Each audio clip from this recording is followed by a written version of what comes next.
Super Junior debuts yet another subunit and twice enters contract negotiations. I'm your host, Annie Oakley, and here's what's going on this week in K-pop.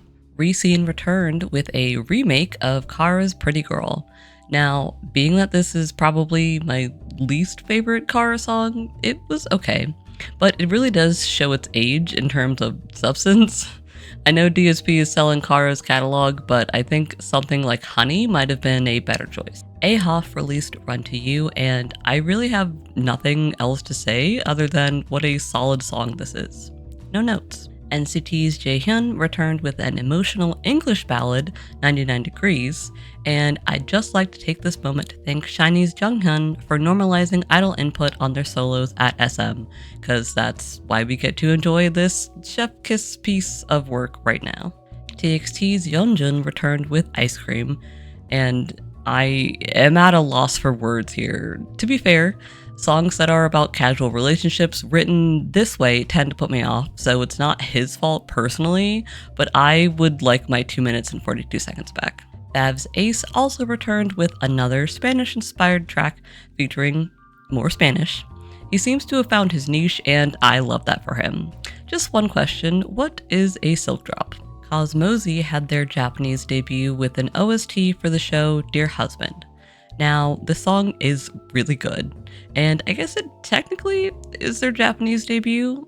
It's just a shame it doesn't feature them at all, but I am interested in this show. NCT Wish released Yoi Dawn, which has such a busy instrumental, I found it a little hard to make it through, not gonna lie.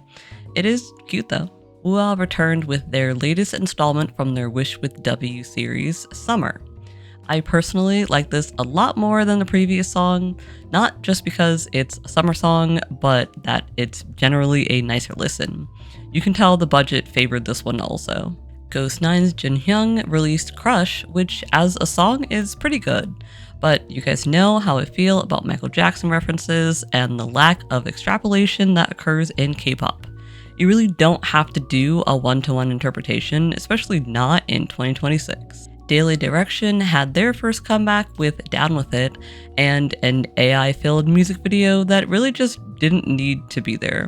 I think everything outside of that in the music video was genuinely good, and the disparity between the two styles is something their team should work on reconciling.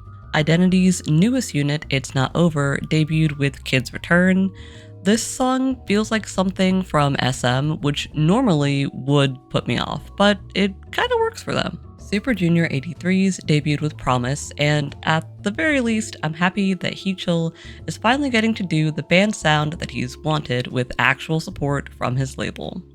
We've never heard Lee Tuk sound like this either, I think, and had they debuted this even 10 years ago, I think it would do actual numbers. Jihyo dropped collab single Distant Lover with Shensia, and boy does she know how to pick them.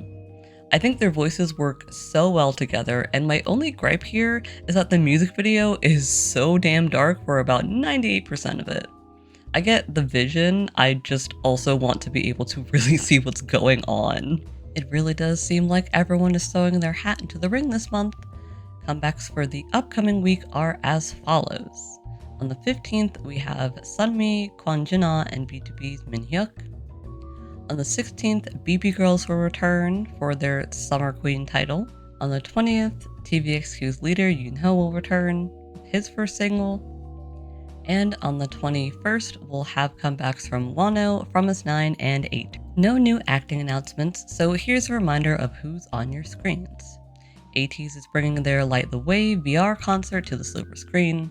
Tickets are available now, and you can go to ateezincinemas.com to check locations near you. Infinite member Kim Young-soo, also known as L, is currently starring in Love and Sync alongside former 4-Minute member So-hyun as the second female lead. Former Girls' Day member Haiti will star in the rom-com Dream to You, which started airing Monday.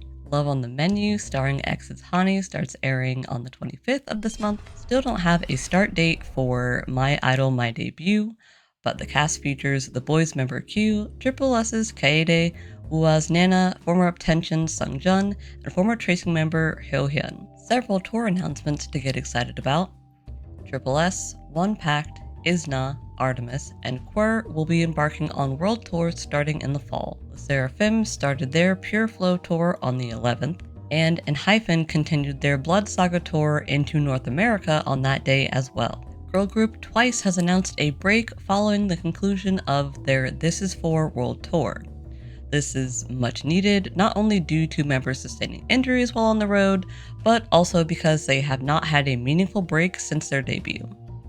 During this time, they'll also be doing contract negotiations, which in theory should let them feel less pressure on that front.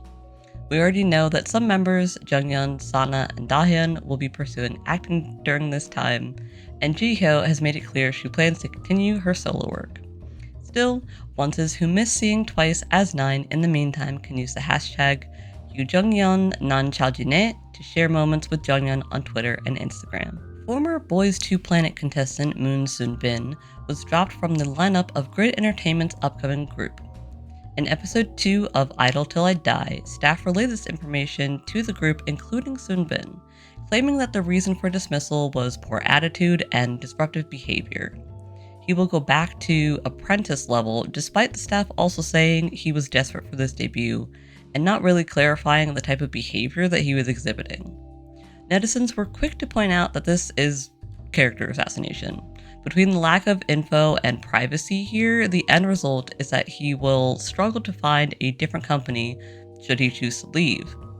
Maybe they just wanted to stir up drama, which worked for them, I guess, but this is a real person's livelihood they're toying with, presumably for views. This should have been a private conversation. ENHYPEN has secured the most unexpected gig one could imagine.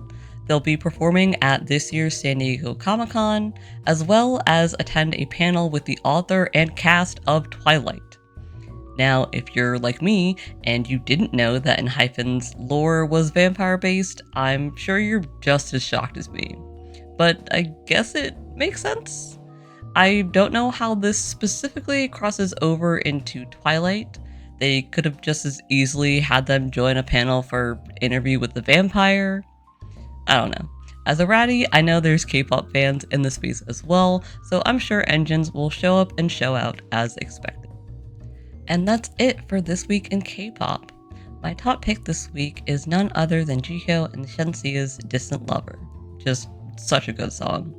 As always, remember to like, subscribe, and ding that notification bell so you get notified when we go live and you don't miss a thing. See you next week.